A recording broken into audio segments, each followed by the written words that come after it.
Operação Vanunu. Alvo: Mordecai Vanunu. Posição: técnico nuclear na central de Dimona. Data: 30 de setembro de 1986. A cidade de Sydney amanhecia chuvosa no dia 24 de maio de 1986. Mordecai Vanunu, vestido com jeans e uma camisa, caminhava pelas ruas do bairro de Darlinghurst, em direção à igreja anglicana de St. John. Entrou num café nas proximidades para beber um copo de água e conversar com um catequista chamado David Smith. Depois dirigiu-se à igreja. O recém-chegado disse ser judeu e querer converter-se. O pároco, John McKnight, acompanhou Vanunu ao interior do recinto, mas pediu que tirasse a pequena estrela de Davi de ouro que levava pendurada ao pescoço. A conversa girou em torno da filosofia e, em especial, das ideias do filósofo dinamarquês Søren Kierkegaard. Após 4 horas de conversa, Vanunu confessou a McKnight a sua desilusão com o judaísmo. Mordecai Vanunu era o segundo de 9 irmãos de uma família muito unida em torno da figura paterna. Chegaram a Israel vindos do Marrocos, formando no seu novo lar uma das etnias mais humildes desse país. Os judeus marroquinos, com dinheiro e instrução, que chegavam do Canadá e da França, eram acomodados em postos e profissões liberais, enquanto os marroquinos vindos dos guetos de Marrakech e das montanhas do Atlas eram alojados em lugares desérticos, distantes dos grandes núcleos urbanos como Tel Aviv, Haifa e Jerusalém. Em 1972, Mordecai Vanunu ingressou nas Forças de Defesa israelenses, chegando ao grau de primeiro sargento numa unidade destacada nos Montes Golã.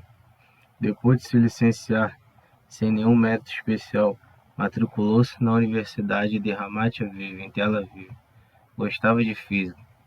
Porém, após ser reprovado nos 5 primeiros exames, decidiu desistir e voltar para casa. No verão de 1976, Vanunu encontrou na seção de classificados do Diário Yediot Ahronoth uma oferta de emprego. O texto não indicava grandes coisas, apenas se pedia um técnico e fornecia-se um número de telefone de 6 dígitos. Mordecai discou o número e do outro lado uma voz feminina identificou-se como operadora do KMG. Kiraile Merhaka Karine, o Centro de Investigação Nuclear pertencente à Autoridade de Energia Atômica de Israel, no deserto de Neguev. 3 meses depois, um homem do KMG entrou em contato com ele para lhe informar que não fora escolhido para o trabalho, mas que, devido à sua preparação, poderia ingressar no curso de Física, Matemática, Química e Inglês concedido pela Autoridade Nuclear. Em fevereiro de 1978, uma carta com um timbre que mostrava um átomo anunciava que ele havia sido aprovado nos testes e que deveria ingressar na central atômica de Dimona. No seu primeiro dia de trabalho, antes de entrar no automóvel Volvo azul e branco, Mordecai Vanunu foi levado a um pequeno escritório e obrigado a assinar a chamada Ata de Segredos Oficiais do Estado de Israel e a Ata 123. Depois, o silencioso homem que lhe entregara o documento estendeu-lhe um pequeno cartão eletrônico com a sua fotografia. O passe lhe permitiria atravessar as 2 portas de aço que davam acesso ao Macon 2, a zona mais secreta do complexo de Dimona, o lugar no qual se fabricavam as bombas nucleares. Os novos empregados decidiram nas primeiras semanas a conhecer os labirintos subterrâneos da instalação até que, no final de junho, terminou o treinamento. Nesse mesmo mês, Mordecai Vanunu foi chamado como reservista no Exército numa unidade de engenheiros. Uma semana depois, a convocação foi anulada quando se descobriu que Vanunu fazia parte da equipe da secreta de Mona. Em 7 de agosto de 1977, passava nos testes, sendo destacado como controlador no turno da noite, trabalhando das 23h30 às 8 horas da manhã. Em 1978, o técnico de Dimona matriculou-se na Universidade Ben Gurion de Beersheba, dedicando o resto do tempo ao seu trabalho no Malcolm II. O que ele não sabia era que passara a ser investigado pelo Shin-Bet, por ordem expressa do seu diretor, Harvey Arituvi. Depois de ganhar uma forte reputação pelos seus pontos de vista da extrema-direita e por ser um carranista intransigente, seguidor do Rabino Meir Kahane, na Universidade Mordecai Vanunu, formou-se em Geografia e Filosofia, enquanto suavizava as suas posições a respeito da questão palestina. Alguns estudantes descreviam-no como um homem introvertido, muito inteligente, bom conversador e especialista em filosofia. Ainda que os agentes do Shin Bet tivessem descoberto que Vanunu mostrava posições contrárias à política de segurança do governo e ao forte poder dos judeus Ashkenazi na sociedade israelense. Na realidade, o espírito anti-Kenazi de Vanunu era até mais forte que seu espírito anti-judeu ou anti-israelense.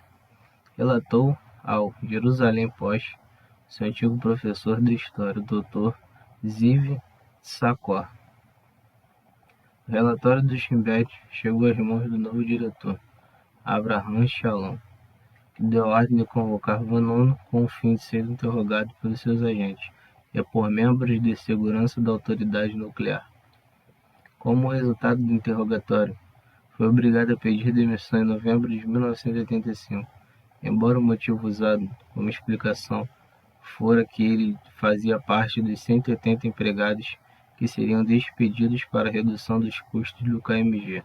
Mas o que ninguém sabia era que Vanunu, semanas antes, fotografara as equipes e os processos de produção da instalação mais secretamente guardada, a Fábrica de Armas Nucleares de Israel, conhecida como Malcolm II. Burlando as medidas de segurança, o técnico conseguia entrar na fábrica com uma câmera e 2 rolos Kodak de 35mm de 36 fotografias cada um. Depois de tirar fotos de todo o interior, colocou os filmes numa simples sacola de praia. Sem que estes fossem detectados, entrou num dos carros de Volvo e atravessou os 3 perímetros defensivos eletrificados de Dimona. Assim que chegou em casa, Mordecai Vanunu comprovou que tinha em seu poder 60 negativos de fotos de equipamentos, modelos em escala e componentes usados na produção do arsenal nuclear de Israel. Depois de vender seu carro e seu apartamento de Beersheba, viajou de ônibus até o aeroporto Ben Gurion de Tel Aviv e comprou uma passagem de avião para uma cidade europeia para depois pegar um avião para a Austrália. O que ele não sabia é que desde que atravessou a fronteira de Israel, seu caso passaria para as mãos do Mossad, conduzido nessa altura por Nahum Admoni, uma mulher muito predisposto a usar os esquadrões especiais de assassino da Metzada, temível Guidon. Durante as 3 semanas que se seguiam a sua fuga de Israel, Vanunu dedicou-se, na igreja de St. John, a procurar um caminho que resolvesse o dilema entre seu patriotismo e lealdade a Israel e suas crenças mortais. Foi David Smith, o catequista, que lhe disse que a sua intenção de se converter ao cristianismo era inseparável da sua obrigação de fazer alguma coisa com a informação que tinha de Dimona. Por fim, ele decidiu expor a sua história sobre a fábrica de bombas nucleares de Israel, mas foi um homem chamado Oscar Guerreiro quem lhe disse como fazer. Este era um refugiado colombiano que chegara a São João em julho de 1986, com a incumbência de pintar o interior da igreja, como parte de um programa de auxílio ao emprego do governo australiano. O hispânico afirmou ser um famoso jornalista no seu país, o que lhe tinha permitido conhecer pessoalmente figuras como Tete Walesa, Raul Alfonsín e Sam Sartawi, o alto oficial da OLP, assassinado em Portugal, e até o próprio primeiro-ministro Shimon Peres. Guerreiro contou que fora forçado a sair da Colômbia depois de ter escrito vários artigos criticando o governo, embora não tivesse como comprovar. Para alguns, o colombiano era um simples oportunista, como se comprovaria pouco tempo depois. No encontro entre Guerreiro e Vanunu, o israelense revelou-lhe a informação que dispunha e que não tinha interesse em receber nenhum tipo de pagamento por ela, algo com que Guerreiro não concordou. Uma semana depois, o colombiano começou a pressioná-lo para que contasse a história aos contatos jornalísticos do seu país. Na verdade, Vanunu não sabia da péssima reputação de um homem que tentava vender algumas fotografias sobre um suposto massacre em Timor-Leste, cometido pelo exército indonésio ao Sydney Morning Herald em maio de 1986, que posteriormente se descobriria terem sido tirados durante a Guerra do Vietnã. Mas os planos de Guerreiro mudariam de repente quando, em um dia em que consertava, o teto da igreja escorregou misteriosamente, caindo de uma altura de 10 metros. O pároco, McKnight, chamou a ambulância para que levassem ao hospital e depois à polícia. Oscar Guerreiro não quis falar com os agentes, mas uma espécie de medo começou a percorrer-lhe o corpo. Sabia que o Mossad podia fazer com que ele se descobrisse estava ajudando Vanunu a tornar pública a informação sobre Edmono, até mesmo que não hesitariam em assassiná-lo. Durante algum tempo, as coisas se acalmaram até que Carl Robinson, o correspondente da Newsweek no Pacífico Sul, entrou em cena. Guerreiro oferecera novamente a história para sua revista, mas Robinson queria entrevistar o israelense. Para isso, viajou até Sydney no mês de julho, numa casa do subúrbio. Encontrou-se com Oscar Guerreiro, que se autodenominava Alberto Bravo, e com o tal de David. Após mais 3 horas de entrevista, e depois de ouvir a história, o correspondente da Newsweek pediu a David o seu passaporte ou algum documento que comprovasse que era técnico da central de Dimona. 3 semanas depois, Robinson recebeu um telefonema de David em que este lhe pedia que não publicasse a história, visto que temia o que lhe pudesse acontecer. Em 10 de agosto de 1986, Mordecai Vanunu foi batizado, assumindo o nome cristão de John Crossman. Depois disso, Vanunu, ou melhor, Crossman, confessou a John McKnight: "Hoje a minha família deve estar realizando um funeral para mim. Eles pensam que estou morto." Nos meses seguintes, Guerreiro abandonou sua intenção de publicar a história na Austrália. O Sydney Morning Herald perdeu desse modo um dos melhores furos jornalísticos desde Watergate e os papéis do Pentágono. Com algumas das fotografias de Vanunu nas mãos, Guerreiro voou para a Europa com o intuito de falar com alguns repórteres. Uma das escalas foi em Madrid, onde entrou em contato com os escritórios do The Sunday Times de Londres. Mordecai Vanunu sabia que as suas convicções morais o obrigavam a tornar pública a informação de que dispunha. Porém, ao mesmo tempo, sabia que, ao violar a ata de segredos oficiais que assinara, se colocaria na mira do Kidon e dos Katsa de Nahum Admone.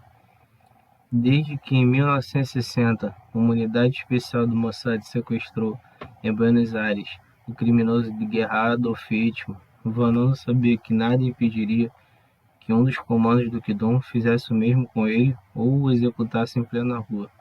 O correspondente do diário entrou em contato imediato com seu jornal em Londres, depois de ouvir a incrível história, mas o The Sunday Times não moveria um só dedo antes de entrevistar Mordecai Vanunu, e para tal empreitada destinaram o repórter Peter Ronan, da seção de investigação.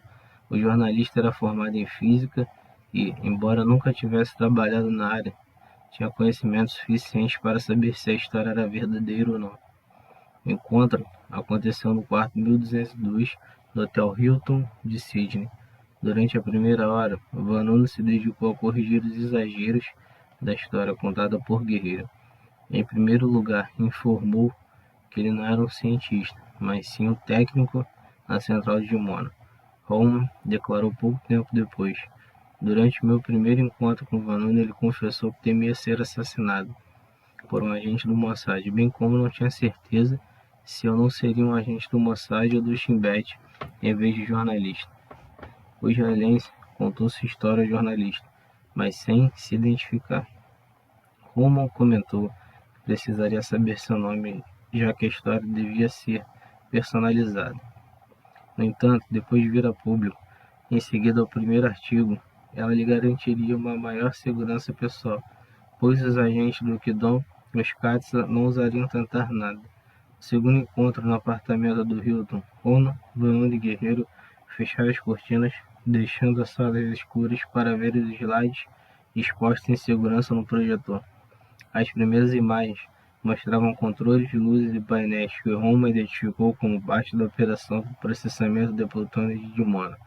Então o jornalista percebeu que tinha diante de si uma história verdadeira e que Vanunu de fato trabalhara na fábrica de bombas nucleares de Israel.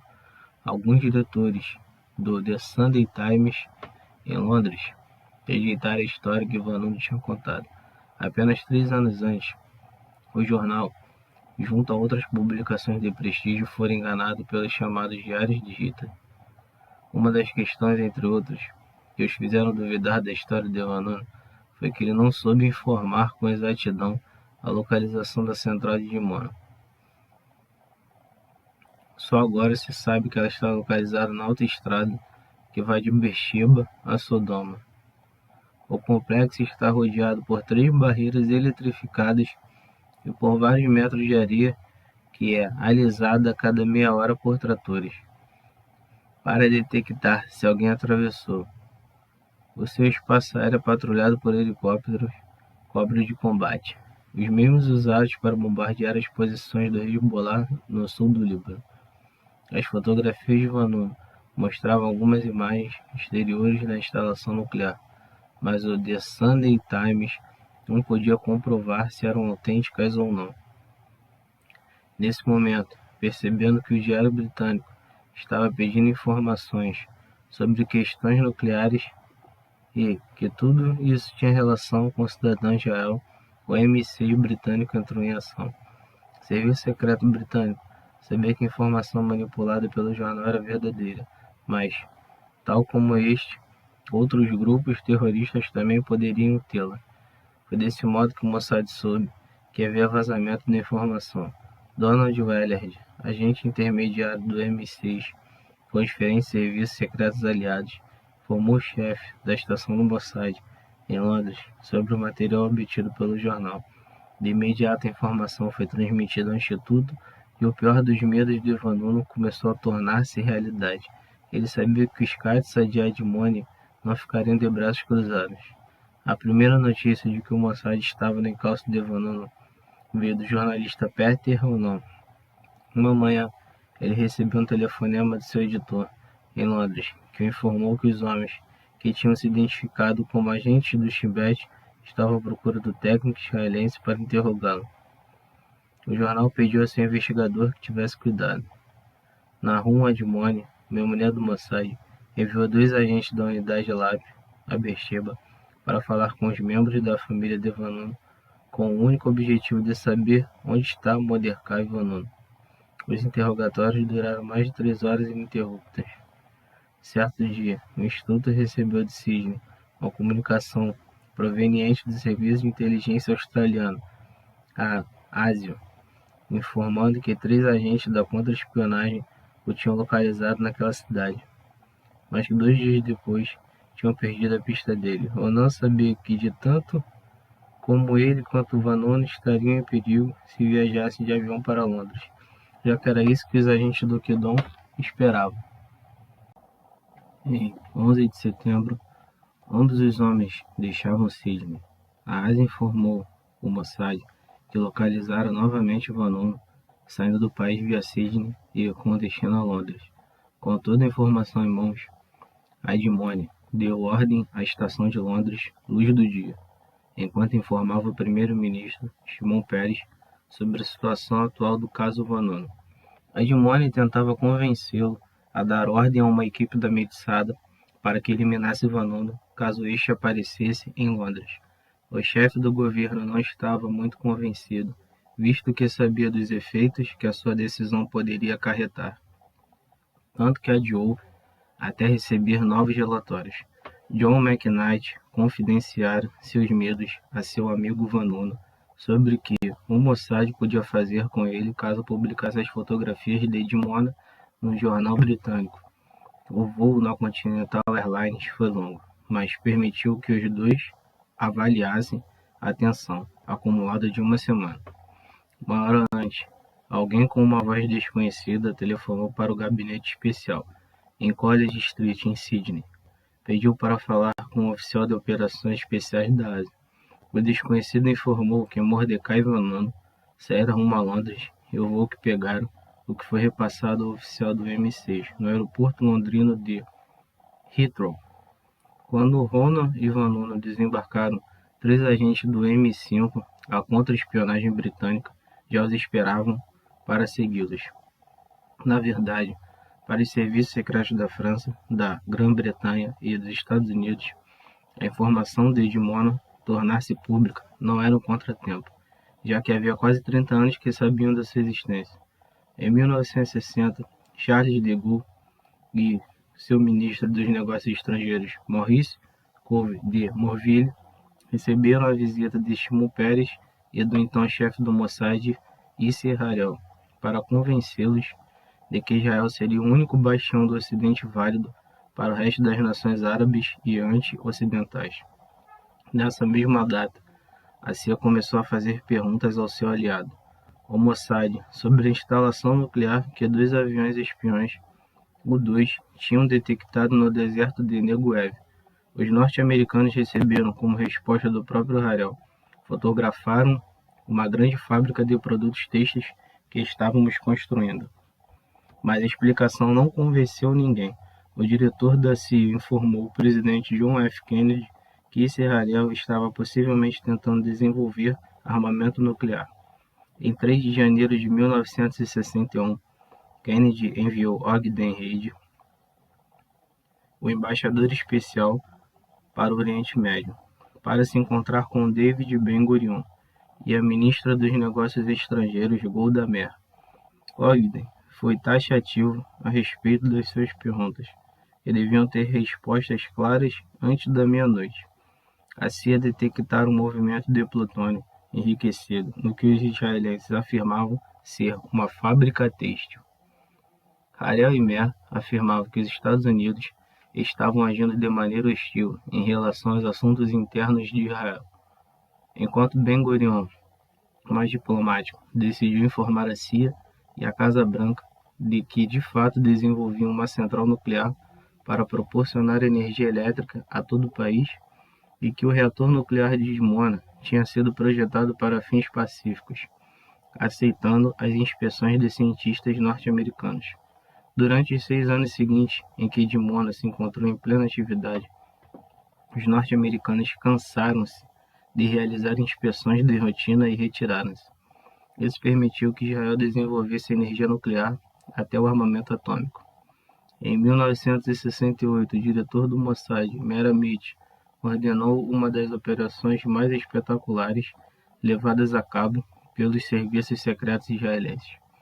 Uma unidade especial de comandos do Kidon capturou um carregamento de 200 toneladas de urânio enriquecido procedente da Bélgica, num navio de carga em meio ao Mediterrâneo. O navio Schesberg A partira de um porto daquele país com urânio com destino a uma indústria petroquímica de Milão.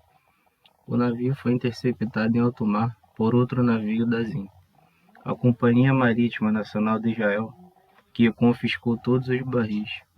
Quando o Schesberg A atracou, vários agentes do serviço de espionagem alemão, o BND, inspecionaram as fichas de embarque e investigaram o registro de propriedade do navio, que pertencia à companhia de Dan Erbo, agente do Kidon da Metzada, detido, anos depois, pela sua implicação no fiasco de Lillehammer.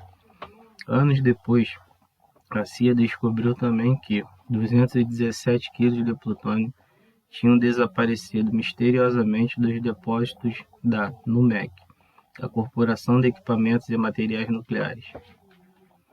Carl Duquette, subdiretor da CIA para assuntos técnicos e científicos, calculou que, com essa quantidade, seria possível montar 45 bombas atômicas.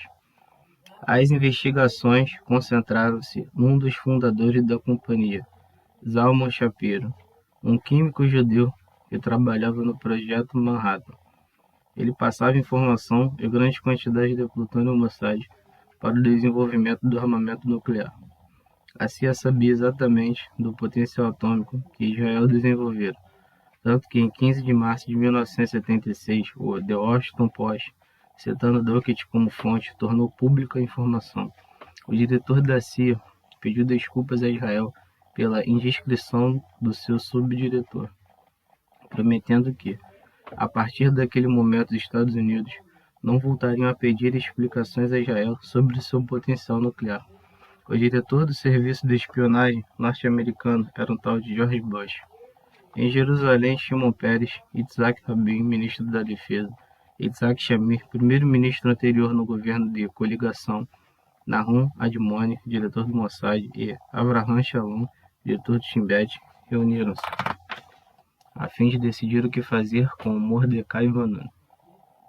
Shamir, Admoni e Shalom eram a favor de assassiná-lo, ativando uma equipe do Kidon, enquanto Peres e Rabin preferiam tomar uma medida menos drástica e ordenar o seu sequestro para depois transferi-lo para Israel a fim de ser julgado por alta traição.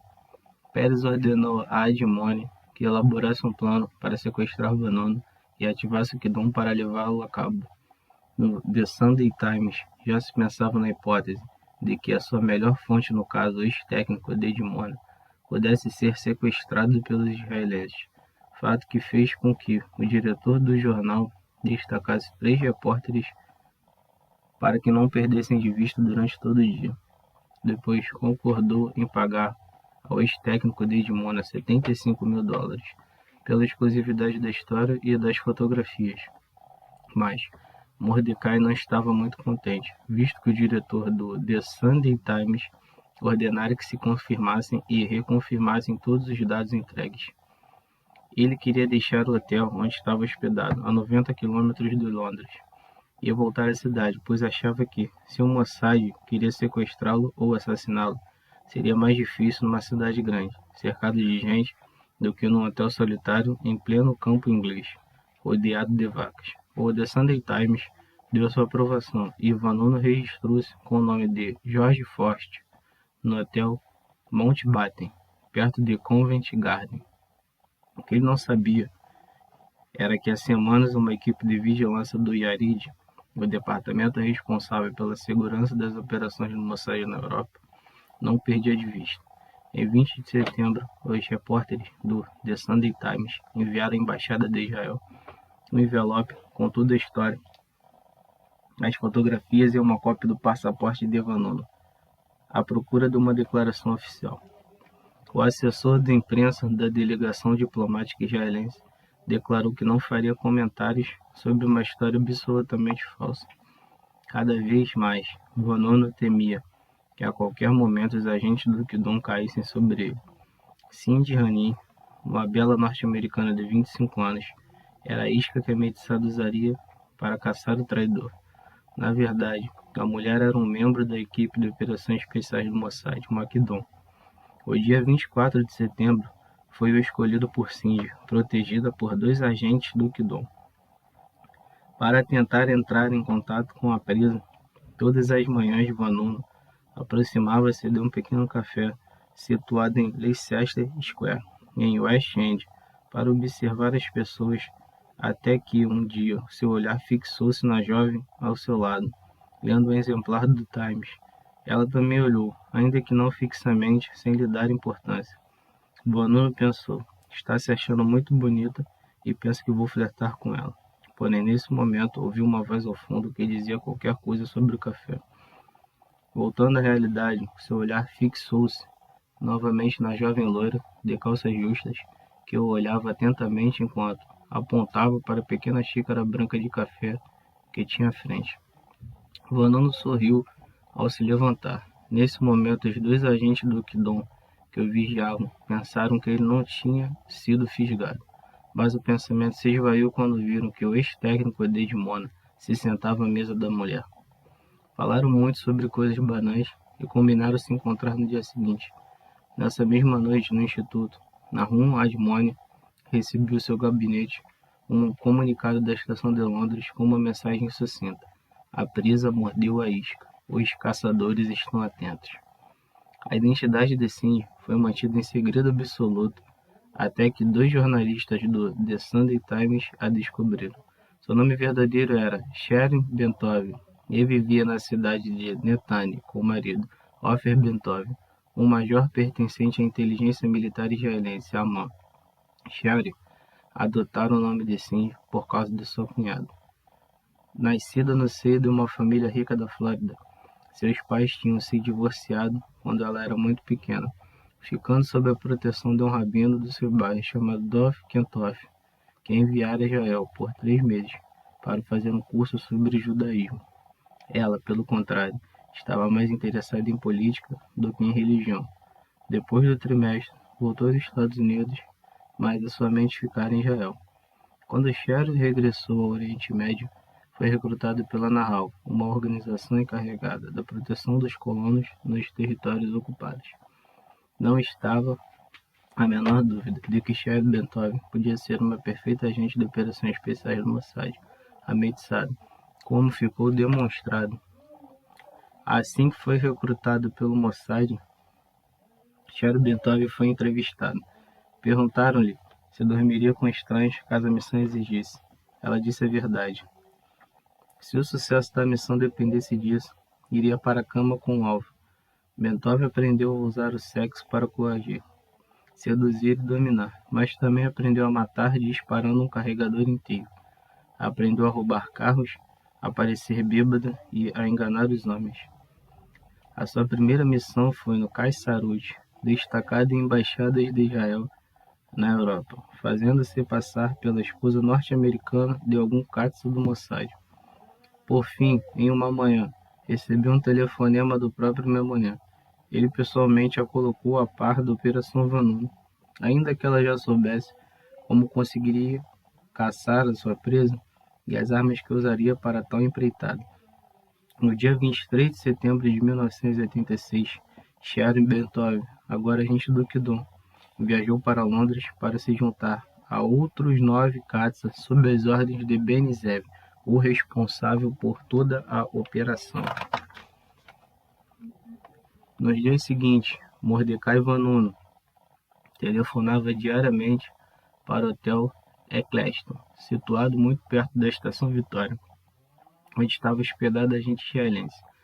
Vanunu violou assim todas as normas básicas de segurança, dando seu número de telefone, o nome do hotel em que estava hospedado, o número do quarto e o nome com o qual se registrara. Cindy retornou várias ligações de Vanunu, mas a escolta particular da Kidon não o perdia de vista. Um dia, os telefonemas cessaram. Vanunu começou a ficar nervoso, então decidiu procurá-la. Durante o encontro, Cindy disse que ia a Roma e que, se ele quisesse, poderia acompanhá-la. A agência israelense prometeu que se ele fosse com ela à capital italiana, iria compensá-lo com uma boa noite de sexo. Os repórteres do The Sunday Times aconselharam-no a ser prudente na sua relação com a loira que se aparecia de surpresa, mas Vanunu, há tanto tempo só encorajado pela possibilidade de ter relações sexuais com uma bela jovem, não deu ouvidos a ninguém. Cindy conseguir uma forte influência sobre Vanunu e, Mata-Hari ou não, sabia como controlar sua presa. O jornal pediu a Vanunu que aceitasse um guarda-costas pago por eles, mas o técnico israelense recusou taxativamente.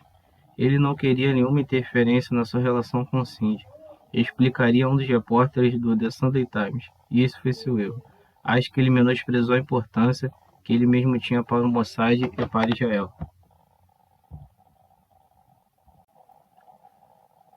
No domingo, dia 28 de setembro, o colombiano Oscar Guerreiro voltou a aparecer em cena, ameaçando The Sunday Times por não ter recebido nenhum dinheiro pela história de Mordecai Vanunu.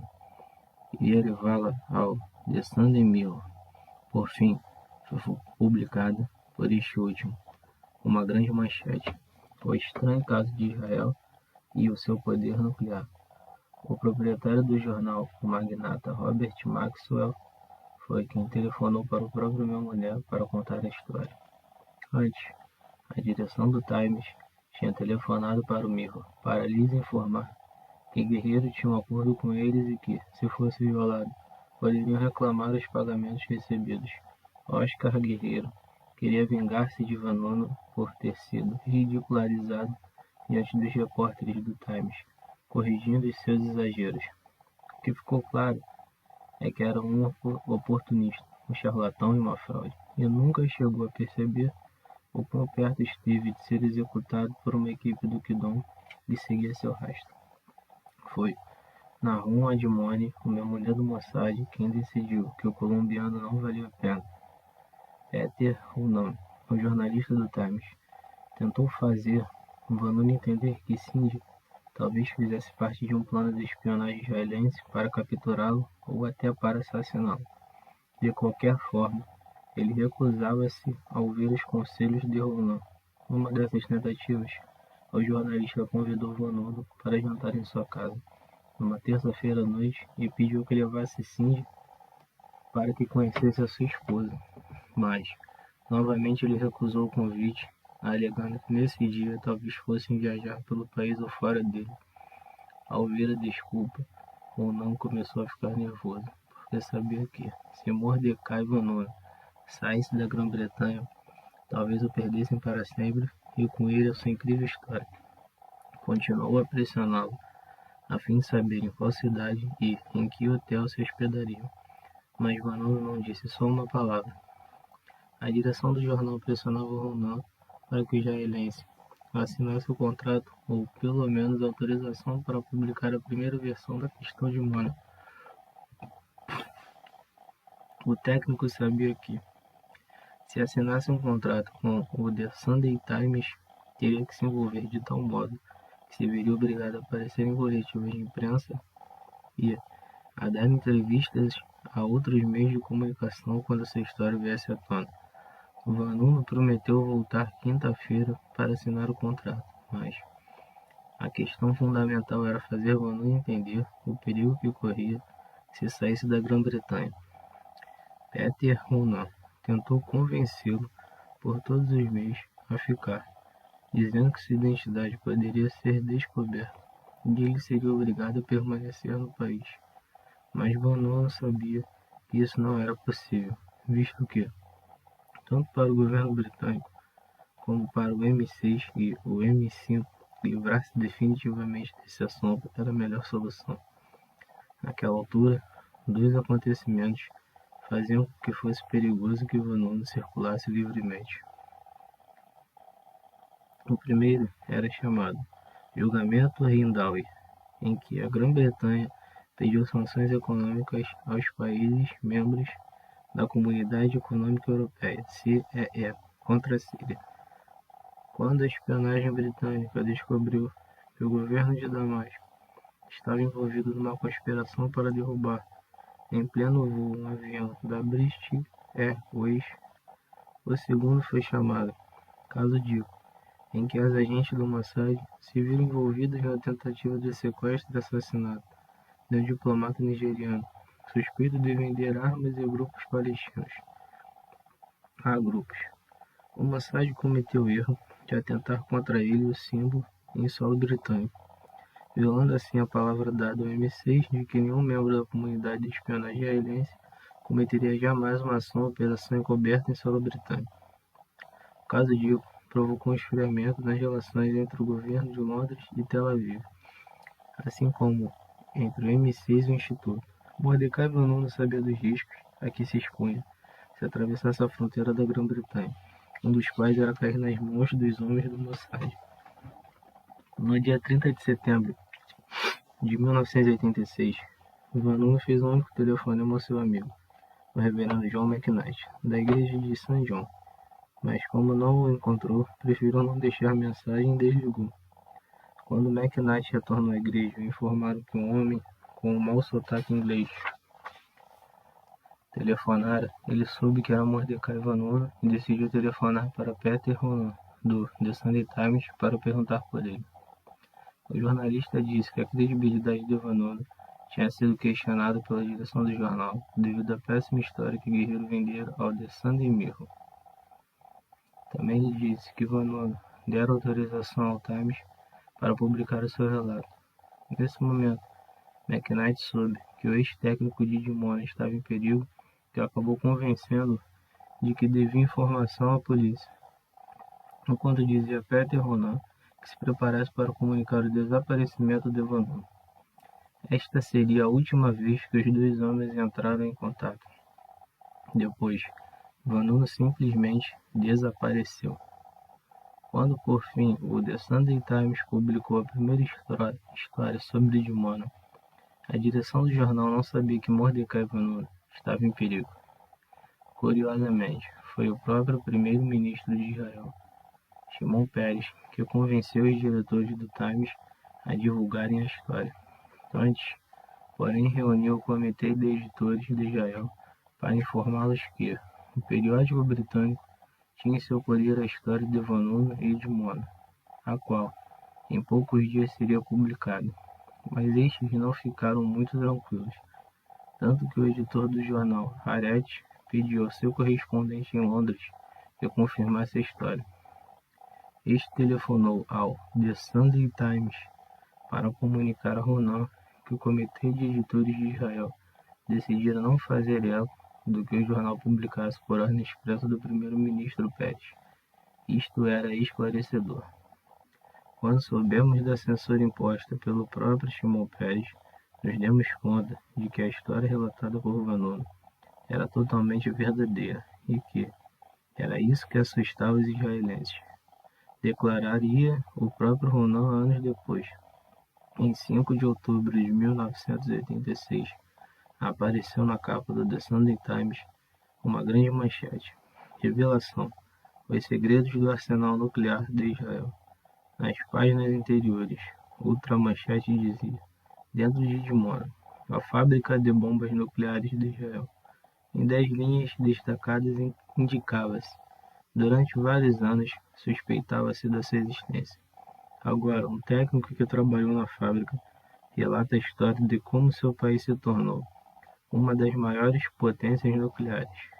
O texto vinha acompanhado de um desenho do edifício que albergava o Macon 2, reproduzido com a ajuda de Vanunu e das fotografias que ele tirara.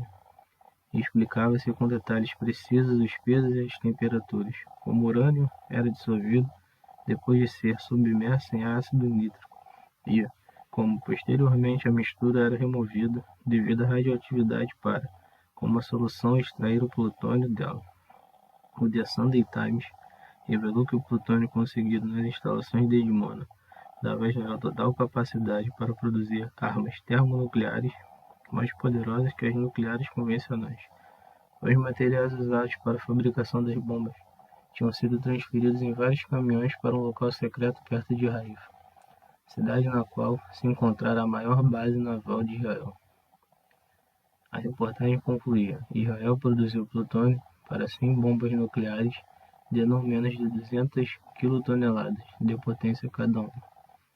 Se os cálculos realizados são aproximados, pode-se dizer que Israel tem, nesse momento, um arsenal nuclear próximo de 200 bombas.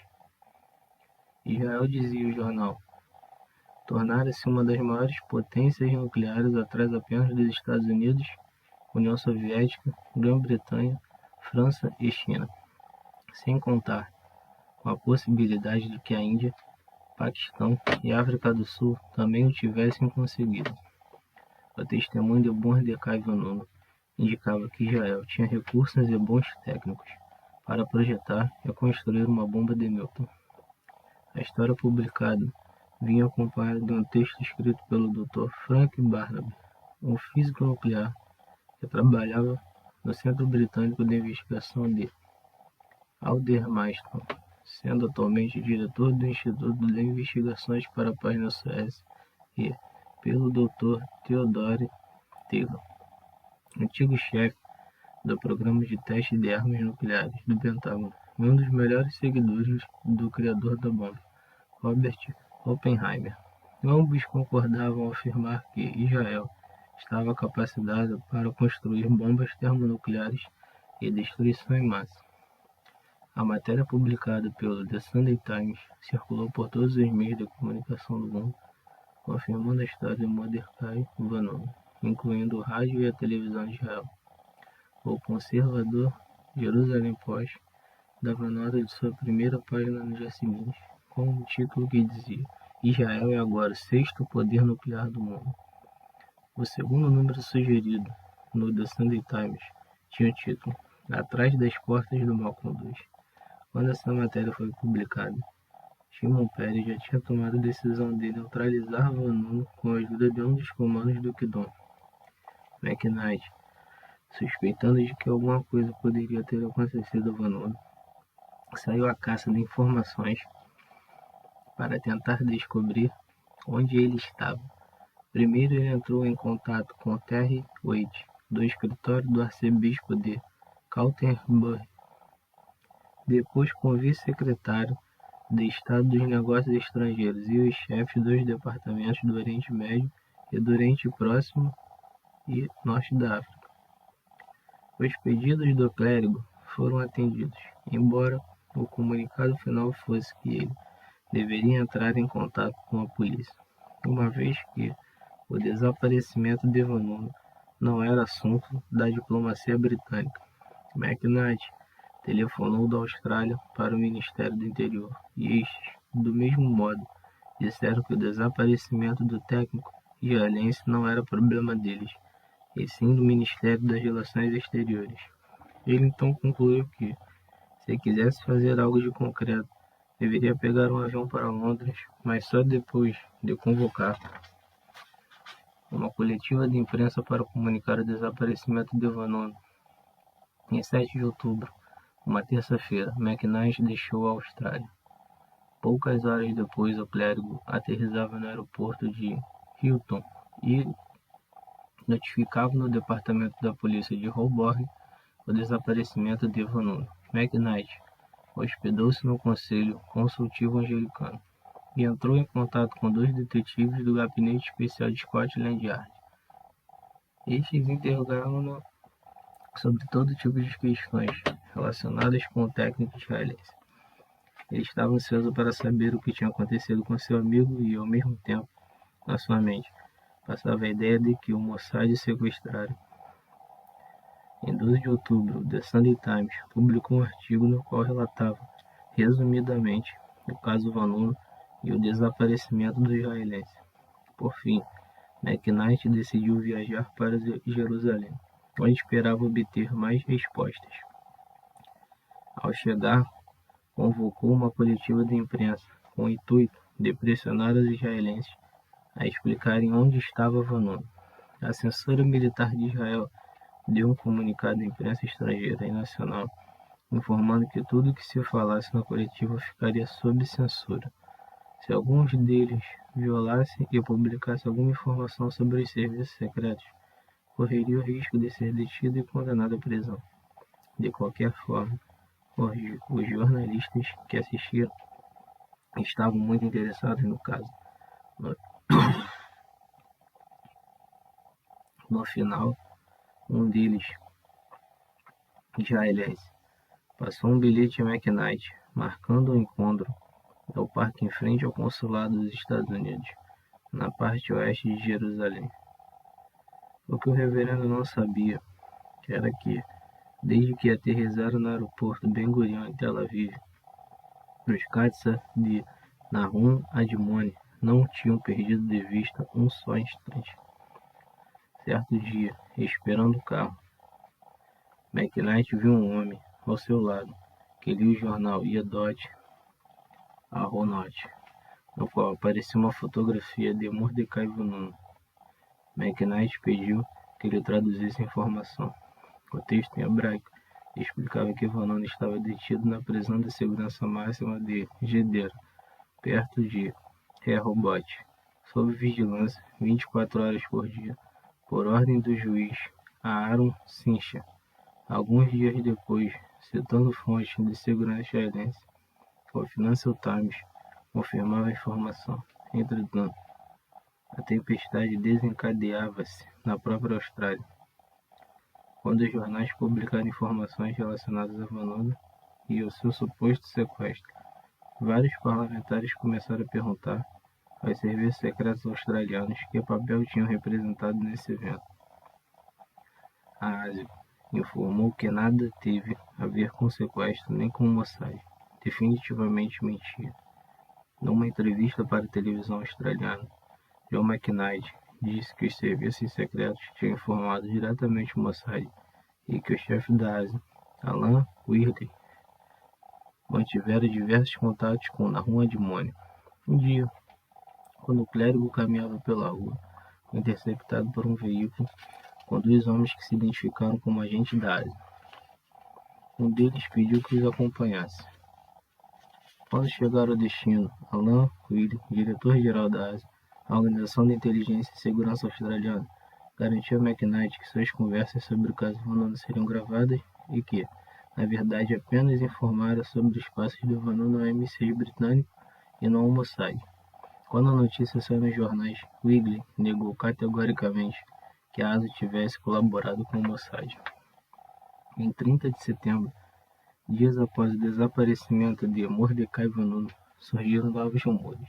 Alguém informou que o israelense, depois de ser sequestrado, fora internado numa clínica clandestina do Mossad para ser submetido a uma cirurgia plástica para mudar o rosto. Mas aquilo não poderia estar mais distante da realidade. Na segunda-feira, dia 29 de setembro, Shimon Peres dera carta branca a Admoni para que os homens do Kidon levassem a cabo a operação. Nesse mesmo dia, Cindy telefonou a Mordecai para obrigá-lo, ou pelo menos pressioná-lo, a comprar uma passagem de avião para Roma. Meia hora depois, Vanunu dirigiu-se à agência Thomas Cook, em Berkeley Street, não muito longe de Leicester Square, e comprou uma passagem de classe turística por 426 libras esterlinas, embora pela sua mente ainda passassem rapidamente os conselhos dados por Ronan. Indeciso, telefonou novamente para Cindy no hotel para dizer que talvez não pudesse acompanhá-la, porque não tinha muito dinheiro, mas o que podia fazer era encontrar-se com ela mais tarde em Roma. A agente israelense tentou convencê-lo de várias maneiras, chegando a dizer-lhe que na capital italiana não seria necessário pagar um hotel, já que a sua irmã tinha um pequeno apartamento onde ambos poderiam se hospedar. Desde o momento em que Vanunu decidiu sair de Londres, Cindy não se separou dele um só instante. Às 10h30, terça-feira, 30 de setembro, Vanunu saiu do hotel Mountbatten e foi se encontrar com ela no monumento ao Almirante Nelson, na central Trafalgar Square, para dali partirem juntos num táxi em direção ao terminal internacional de Hilton. O que ele não sabia era que uma equipe do CATS do Mossad não perderia de vista. O trajeto para o aeroporto foi tranquilo, com as consequentes paradas devido às obras que se realizavam na autoestrada. E Cindy não parava de falar como seria boa a estrada em Roma e que, inclusive se tivessem tempo, poderiam passar um dia na praia. Mordecai Vanunu não suspeitava que, na realidade, já estava totalmente envolvido numa operação de sequestro do Kidon. Às 14h30, o casal embarcou no voo da British Airways BA-504, que deveria aterrissar no aeroporto Leonardo da Vinci, nos arredores de Roma às 18h35. Cópias da passagem nas mãos do The Sunday Times mostraram que Mordecai Vanunu usou o próprio nome, ainda que isso já não tivesse importância. Pouco a pouco a presa aproximava-se das garras dos predadores, da própria boca do lobo. O avião aterrissou às 18h28. Quando saíram do avião, Cindy mostrava-se muito mais carinhosa. Tomou a mão de Vanunu e foram pegar a bagagem no terminal principal. Uma mochila e uma bolsa verde era a única bagagem que levavam, tanto que a passagem pelo controle de passaporte foi bastante rápida. Assim que chegaram à saída, Cindy fez Vanunu esperar alguns minutos enquanto telefonava pedindo um táxi. Isto fez o técnico israelense suspeitar, pensando por que não pegavam um dos que havia na entrada do aeroporto. Enquanto falavam de coisas sem importância, um pequeno Fiat amarelo, com emblema de táxi, chegou em grande velocidade. Entraram no automóvel e minutos depois seguiam em alta velocidade pela autoestrada de Roma. Talvez era o primeiro momento em que Vanunu realmente teve medo. Dentro do carro notava-se uma certa tensão, mas ele não conseguia entender o motivo. Chegou um momento em que até sentiu o perigo aproximava-se cada vez mais dele, mas já era tarde. 20 minutos depois, o veículo parou diante de um prédio cinzento de departamentos modestos nos arredores de Roma, num lugar que Vanunu não conseguiu identificar. Subiram por uma estreita escadaria até chegar a uma porta no segundo andar. Cindy tocou a campainha, mas não atendeu. Tocou mais 3 vezes, com toques curtos, mas ninguém apareceu. A mulher abriu a bolha e tirou algumas chaves. A irmã não deve estar em casa, mas de qualquer modo tem as chaves, explicou Vanunu. A porta foi destrancada, abrindo caminho a uma grande escuridão. Eram os seus últimos segundos de liberdade e talvez Mordecai Vanunu soubesse. Cindy deixou o técnico entrar primeiro. Não havia um só móvel, nem sequer um quadro. Foi quando Vanunu percebeu que estava no esconderijo do Mossad. Voltou-se para tentar sair. Então viu que Cindy mudara de expressão. Aquele rosto doce transformara-se no rosto de expressões duras. Não soube de onde saíram, mas nesse momento sentiu 4 braços fortes o agarrando. Enquanto Cindy, ou melhor, Cheryl e Bentham lhe injetavam forte dose de soníferos. Depois disso, Vanunu perdeu os sentidos e as horas se passaram. Os 3 Katsa da Metsada, liderados por Ben e Zev, revolveram o corpo do técnico num saco de dormir, enquanto Cheryl pegava uma grande caixa de papelão vazio, para que os vizinhos não suspeitassem que estavam colocando um corpo num caminhão de transporte. Mordecai Vanunu acha que esteve drogado de 30 de setembro até 4 de outubro. O médico do Mossad controlava as doses de soníferos que lhe ministravam. Queriam-no adormecido, não morto. Nesse tempo, o pequeno caminhão tinha percorrido os 425 quilômetros que separam a cidade de Roma do porto de La Spezia. Na tarde de 4 de outubro, as autoridades portuárias italianas receberam uma comunicação de avaria vinda de um navio que navegava com bandeira israelense, propriedade da Companhia Naval Pública ZIM. O Noga era um navio de 11.000 toneladas que descarregava no porto de Barcelona e regressava à base no porto israelense de Haifa. Para o Mossad, era mais simples ultrapassar a débil segurança do porto que passar pela sofisticada segurança que existia em qualquer aeroporto. 4 horas depois do Noga ter voltado ao mar, os efeitos dos soníferos e das drogas começaram a desaparecer do organismo de Vanunu. Ele abriu os olhos lentamente, sentiu uma forte dor de cabeça e descobriu que estava acorrentado e fechado num camarote sem claraboias. Durante dias, os 2 guardas, os mesmos caças do que Don Quixote tinham agarrado dentro do apartamento, foram as únicas pessoas que Vanunu viu.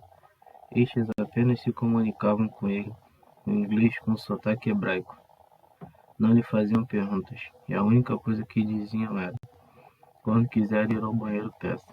Apenas no último dia, um deles dirigiu-se a Vanunu e disse: sabemos tudo. Sabemos até que se converteu ao cristianismo, mas para nós continua sendo israelense. Por fim, 6 dias depois da partida de La Spezia, o Noga chegou ao porto de Haifa, em Israel. Colocaram um capuz preto na cabeça do prisioneiro e o puseram em um carro de polícia. O trajeto, segundo calcula o próprio Vanunu, foi bastante curto.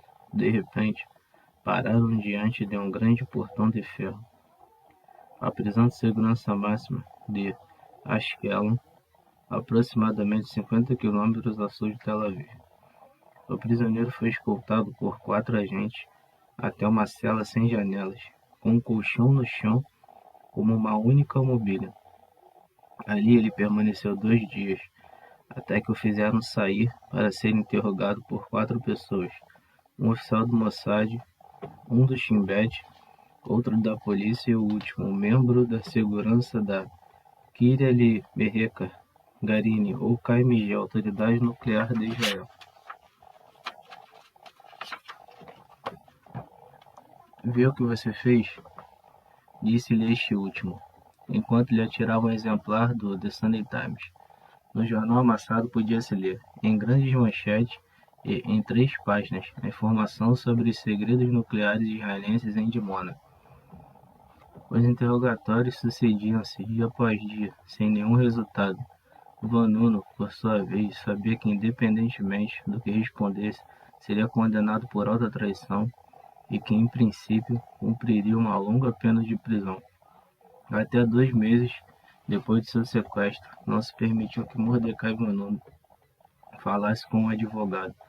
O escolhido foi Amon Zicrone, ativista dos direitos humanos muito conhecido. Zicrone foi a única pessoa de fora a ter permissão para entrar na pequena cela de 2 por 3 metros de largura e 3 de altura em que estava Van Nuno. Todas as suas conversas e encontros eram vigiados através de um circuito fechado de televisão instalado na cela. O prisioneiro, agora sem nome e sem número de identificação, e separado dos outros presos, era constantemente castigado sem ver o advogado, devido a este se divertir tapando a lente da câmera com espuma de barbear. Durante essa fase, apenas 2 pessoas estavam autorizadas a falar com o prisioneiro Davi Enoch, novo nome dado a Van Nuno. Um era o seu guarda e o outro o diretor da prisão.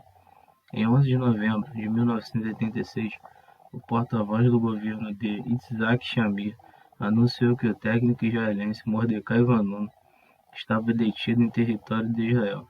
Em 28 de novembro, o procurador-geral Yosef Harish apresentou acusações contra Van Nuno no Tribunal da Comarca de Jerusalém, invocando o artigo 96 do Código Penal, referente à ajuda ao inimigo em tempo de guerra, o que podia levar Van Nuno à condenação à prisão perpétua ou à pena de morte.